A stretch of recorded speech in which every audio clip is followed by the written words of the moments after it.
Welcome back to our journey through Galatians as we seek to discover the wonder of the gospel.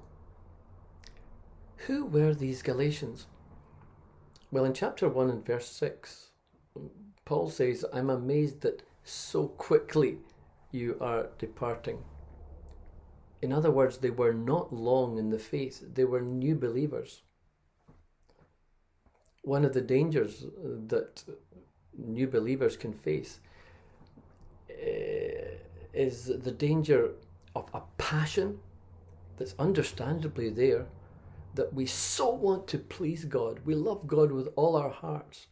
We're aflame for Him with great zeal. And Paul alludes to this later on in chapter 4 when he said, "You would have plucked your eyes out for me." But we know that God never requires any of us to pluck our eyes out. And that's just it.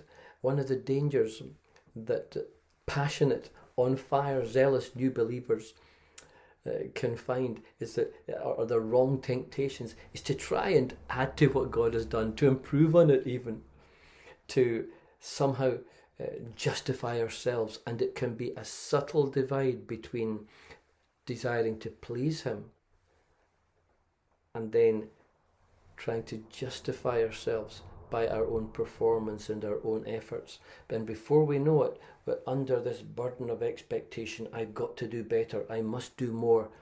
And if that becomes an add-on to the point where it becomes foundational, where I believe that, oh, I've not done well today, so I cannot really be a Christian.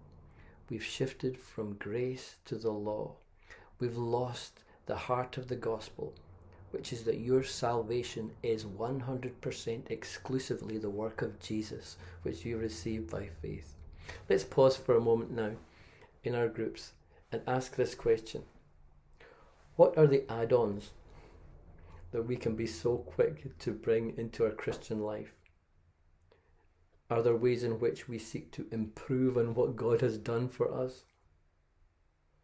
How can performance come in to the point where we feel robbed of the joy that comes from the grace, the knowledge that His grace has saved us and provided for us freely that which we could never earn ourselves?